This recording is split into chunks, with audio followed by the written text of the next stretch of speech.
நம்ம தலதுரை இப்போ the most prestigious ICC hall of ஃபேமில் அவரோட நேமை இன்க்ளூட் பண்ணியிருக்காங்க. இந்த ஐசிசி ஹால் ஆஃப் ஃபேம்னா என்னது, இது யாருக்கெல்லாம் முன்னாடி கொடுத்துருக்காங்க, இது எதுக்காக கொடுப்பாங்க அப்படிங்கிற சந்தேகம்லாம் இருக்கும் இல்லையா, அதை பற்றி இந்த வீடியோ நம்ம பார்ப்போம் கைஸ். அண்ட் ஆஃப்கோர்ஸ் நிறைய டெக்ஸஸ் சூப்பர் கிங்ஸ் அரைவல்ஸுமே இருக்குது, அதெல்லாம் பற்றியுமே கண்டிப்பாக பார்ப்போம். ஸோ வீடியோ கண்டிப்பாக சேர்க்கும் வீடியோ தெரிஞ்சுட்டு மறக்காம சேனல் சப்ஸ்கிரைப் பண்ணிக்கோங்க. இவங்க வீடியோ தெரிஞ்சுக்கலாம். ஃபர்ஸ்ட் ஆஃப் ஆல் இந்த ICC hall of fame ceremony பார்த்தீங்கன்னா நேத்திக்கு லண்டனில் நடந்துச்சு. நம்மளோட ICC chairman Jay Shah was present. And இதை வந்து ஐ திங்க் ஜியோ ஹாட்ஸ்டாரில் கூட வந்து லைவாக டெலிகாஸ்ட் பண்ணியிருந்தாங்க போல. ஃபர்ஸ்ட்லி எதுக்காக இந்த ஐசிசி ஹால் ஆஃப் ஃபேம் அப்படிங்கிறத பற்றி நம்ம ஜெய்ஷா ஒரு விளக்கம் கொடுத்துருப்பாரு. ஸோ இது வந்து ஒரு ட்ரிபியூட் மாதிரி கைஸ். இந்த ட்ரிபியூட் வந்து to the greatest place in cricket நீங்கள் எடுத்துக்கலாம். அவங்களோட ரிமார்க்கபிள் கரியர்ஸ்க்காகவும் அவங்க நிறைய ஜெனரேஷன்ஸை இன்ஸ்பயர் பண்ணதுக்காகவும் பார்த்தீங்கன்னா இந்த ஐசிசி ஹால் ஆஃப் ஃபேம் பார்த்தீங்கன்னா ப்ரெசென்ட் பண்ணுவாங்க. ஆல்ரெடி இந்த ஐசிசி ஹால் ஆஃப் ஃபேமில் வந்து 10 இந்தியன் கிரிக்கெட்டர்ஸ் இருக்காங்க. இப்போ தோனி தான் வந்து 11th Indian cricketer to be included in ICC hall of fame. 11 Indian கிரிக்கெட்டர்ஸில் 2 ஃபீமேல் கிரிக்கெட்டர்ஸ் இருக்காங்க அண்ட் 9 மேல் கிரிக்கெட்டர்ஸ் இருக்காங்க. ஸோ அதெல்லாம் யார் அப்படிங்கிறத நான் சொல்லிடுறேன். பிஷன் சிங் பேடி, கபில் தேவ், அனில் கும்ப்ளே, ராகுல் டிராவிட், சச்சின் டெண்டுல்கர், வினு மன்கத், டியானா எடுல்ஜி, வீரேந்தர் சேவாக், நீத்து டேவிட் அண்ட் இப்போ நம்மளோட எம்எஸ் தோனி பார்த்தீங்கன்னா இன்க்ளூட் ஆகியிருக்காரு. மினிமம் ஒரு 5 வருஷம் ஆஃப்டர் ரிட்டையர்மெண்ட் அப்புறமா தான் வந்து இந்த ஐசிசி ஹால் ஆஃப் ஃபேமில் உங்கள் நேமை இன்க்ளூட் பண்ணலாமா வேணாமா அப்படிங்கிறத யோசிக்கவே ஆரம்பிப்பாங்க. But Dhoni in less than 5 years அவரை பார்த்தீங்கன்னா இப்போ இன்க்ளூட் பண்ணியிருக்காங்க. ஸோ ஆகஸ்ட் 15, 2020 அன்னைக்கு தான் அவரோட இன்டர்நேஷனல் கிரிக்கெட் ரிட்டையர்மெண்ட்டை அனௌன்ஸ் பண்ணியிருப்பாரு. ஸோ இன்னும் 2 மாதத்துக்கு அப்புறம் தான் 5 இயர்ஸ் ஆஃப் ரிட்டையர்மெண்ட்டை கம்ப்ளீட் ஆகும். ஆனால் அதுக்கு முன்னாடியே பார்த்தா இப்போ ஐசிசி ஹால் ஆஃப் ஃபேமில் தோனியோட நேமை இன்க்ளூட் பண்ணியிருக்காங்க. இந்த ஐசிசி ஹால் ஆஃப் ஃபேமில் இன்க்ளூட் ஆகிறதுக்கு சில ஸ்பெசிஃபிக் கிரைட்டீரியாஸ்மே இருக்கு. As a batter, as a bowler, as a wicket keeper, as a captain. ஆனால் தோனி இப்போ as a batter, as a wicket keeper, as a captain இந்த 3 கிரைட்டீரியாலையுமே பார்த்தீங்கன்னா அவர் குவாலிஃபை ஆகியிருக்காரு. ஸோ ஆஸ் அ பேட்டராக வந்து உங்ககிட்ட 8000 ரன்ஸ் இருந்திருக்கணும். ஆனால் தோனி பார்த்தீங்கன்னா 10K ODI ரன்ஸ் வந்து வச்சிருக்காரு. அண்ட் ஆஸ் அ விக்கெட் கீப்பராக பார்த்தீங்கன்னா நீங்கள் 200 dismissals in either test or ODI கிரிக்கெட்டில் பண்ணியிருக்கணும். தோனி பார்த்தீங்கன்னா 294 டிஸ்மிசல் இன் டெஸ்ட் வந்து பண்ணியிருக்காரு அண்ட் 444 டிஸ்மிசல் இன் ODIs பண்ணியிருக்காரு.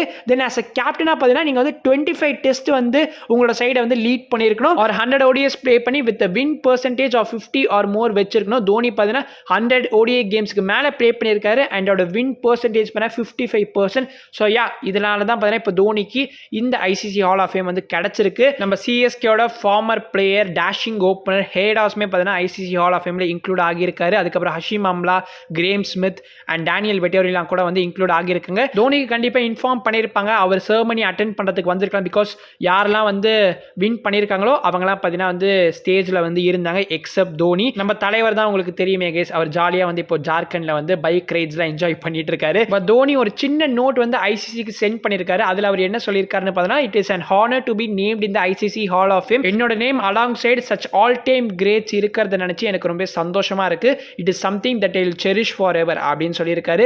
And yeah guys, so Dhoni இந்த ஐசிசி ஹால் ஆஃப் ஃபேமில் அவரோட நேம் இன்க்ளூட் ஆகியிருக்கிறத பற்றி உங்களோட கருத்துக்களை கண்டிப்பாக கமெண்ட்ஸில் ஷேர் பண்ணுங்க. Firstly the big update you are all waiting for. நான் எந்த ஒரு டிஎஸ்கே வீடியோ போஸ்ட் பண்ணாலுமே ஃபர்ஸ்ட்டாக வர கமெண்ட் பார்த்தீங்கன்னா எதில் ப்ரோ எம்எல்சி ஸ்ட்ரீம் பண்ண போகிறாங்க, எதில் ப்ரோ பார்க்க முடியும் அப்படின்னு கேட்டுட்டு இருந்தீங்க இல்லையா. ஒன் கிரிக்கெட் அப்படிங்கிற ட்ரஸ்டபிள் வெப்சைட்டில் பார்த்தீங்கன்னா இப்போ எம்எல்சி 2025 சீசன் 3 எதில் ஸ்ட்ரீம் பண்ண போகிறாங்க அப்படிங்கிறத கன்ஃபார்ம் பண்ணியிருக்காங்க. ஜியோ ஹாட்ஸ்டாரில் தான் உங்களால் பார்த்தீங்கன்னா வந்து எம்எல்சி சீசன் 3 வந்து வாட்ச் பண்ண முடியும். டிவி ஸ்ட்ரீமிங் ரைட்ஸ் யாரும் வாங்கல போல. ஸோ அதனால் எம்எல்சி 2025 பார்த்தீங்கன்னா உங்களால் டிவியில் வாட்ச் பண்ண முடியாது. டிஎஸ்கே இப்போ அவங்களோட ப்ராக்டிஸ் செஷனை ஆரம்பிச்சிட்டாங்க. இங்கே நீங்கள் பார்க்கலாம் டிஎஸ்கேயோட official practice jersey for 2025 season. So last சீசனில் பார்த்தீங்கன்னா வந்து ப்ளூ வித் எல்லோவாக இருந்திருக்கும். இப்போ பார்த்தீங்கன்னா ரெட் வித் எல்லோவாக வந்து மாற்றிருக்காங்க. ஸோ செகண்டரி கலருக்கு போயிருக்காங்க. அதாவது இப்போ நீங்கள் சிஎஸ்கே எடுத்துக்கிட்டிங்கன்னா அவங்களோட செகண்டரி கலர் ப்ளூவை தான் வந்து அவங்களோட ப்ராக்டிஸ் ஜெர்சியில் வந்து வச்சிருப்பாங்க. லைக்வைஸ் ஜேஎஸ்கே எடுத்துக்கிட்டிங்கன்னா கிரீன் தான் அவங்களோட செகண்டரி கலர். ஸோ கிரீன் தான் அவங்களோட ப்ராக்டிஸ் ஜெர்சியில் இந்த 2025 சீசனில் இருந்திருக்கும். அண்ட் இப்போ டிஎஸ்கே எடுத்துக்கிட்டோம்னா லாஸ்ட் சீசனில் பார்த்தா ப்ளூ வித் எல்லோவாக இருந்திருக்கும். இப்போ பார்த்தீங்கன்னா ஒரு complete makeover. So red with எல்லோவாக மாற்றிருக்காங்க. பிகாஸ் டிஎஸ்கேயோட செகண்டரி கலர் பார்த்தீங்கன்னா ரெட். ஸோ அதுக்கு ஏற்ற மாதிரி இப்போ மாற்றிருக்காங்க. ஒரு மாதிரி வெஸ்ட் இண்டீஸ் ஸ்டைல் ஆஃப் ஜெர்சின்னு நிறைய பேர் வந்து சொல்லிட்டு இருக்காங்க. எனக்கு ரொம்ப பிடிச்சிருக்கு, சில பேருக்கு வந்து பிடிக்கல அப்படின்னு சொல்லிட்டு இருக்காங்க. நீங்க அவுட் ஆஃப் 5 ஸ்டார்ஸ் எவ்வளவு ஸ்டார்ஸ் வந்து இந்த ஜெர்சி கொடுப்பீங்க அப்படிங்கறத கண்டிப்பா கமெண்ட்ஸ் சொல்லுங்க. அண்ட் இப்போ டிஎஸ்கேயோட கேம்ப்ல பார்த்தா மார்க்கஸ் டாய்னிஸ் அண்ட் அகில் ஹுசைன் மட்டும் தான் வந்து கேம்பை ஜாயின் பண்ணல. மற்ற எல்லா ஓவர்சீஸ் பிளேயர்ஸுமே ஜாயின் பண்ணிட்டாங்க. ஸோ 7 ஓவர்சீஸ் பிளேயர்ஸுமே ஜாயின் பண்ணிட்டாங்க. அண்ட் அஃப்கோர்ஸ் நம்மளோட நூர் அகமதுமே வந்து ஜாயின் பண்ணிட்டாரு. நம்ம ஆல்ரெடி கன்ஃபார்ம் பண்ணியிருப்போம் கொஞ்சம் நாட்களுக்கு முன்னாடி. ஸோ அவர் கண்டிப்பாக வந்து எம்எல்சி வந்து ப்ளே பண்ணுறதுக்கு வருவார் அப்படின்னு. அண்ட் யா அவருமே வந்து ஜாயின் பண்ணிட்டாரு. அண்ட் நம்மளோட கேஃபர் ஸ்டீஃபன் ஃபிளமிங் ஆல்சோ பார்த்தீங்கன்னா இப்போ ஜாயின் பண்ணியிருக்காரு. Then our captain Faf du Plessis also பார்த்தீங்கன்னா இப்போ கேம்பை ஜாயின் பண்ணியிருக்காரு. டே 1 ப்ராக்டிஸ் செஷனாக அவர் அவர் மிஸ் பண்ணியிருக்காரு. பட் வேறஸ் டோனோவன் ஃபெரேரா பார்த்தீங்கன்னா வந்து கேம்பை ஜாயின் பண்ணி டே 1 ப்ராக்டிஸ் செஷனையும் பார்த்தீங்கன்னா அட்டென்ட் பண்ணியிருக்காரு. டே 1 ப்ராக்டிஸில் பார்த்தீங்கன்னா சில நெட் செஷன் பார்த்தீங்கன்னா வந்து பிளேயர்ஸ் ஈடுபட்டிருக்காங்க. ஸோ நம்மள கான்வே பார்த்தீங்கன்னா வந்து ஒரு க்ளீன் டிஃபென்ஸ் ஒன்று ப்ளே பண்ணுற மாதிரி ஒரு பிக் ஒன்று ரிலீஸ் பண்ணியிருக்காங்க. தென் டேரல் மிச்சல் ஆல்சோ பார்த்தீங்கன்னா நெட் செஷன் வந்து ப்ளே பண்ணியிருக்காரு. அண்ட் டெவான் கான்வே தான் ஆப்வியஸாக நம்மளோட விக்கெட் கீப்பராக இந்த சீசனில் இருக்க போகிறார். ஏன்னா மிச்சல் மார்ஷ் இருந்த வரைக்குமே கொஞ்சம் கன்ஃபியூஷன் இருந்துச்சு. பிகாஸ் மிச்சல் மார்ஷ் வந்து ஓப்பனிங் ப்ளே பண்ணாலும் டெவான் கான்வேவால் வந்து ப்ளே பண்ண முடியாது. ஸோ கான்வே வந்து பெஞ்ச் பண்ணிடுவாங்க.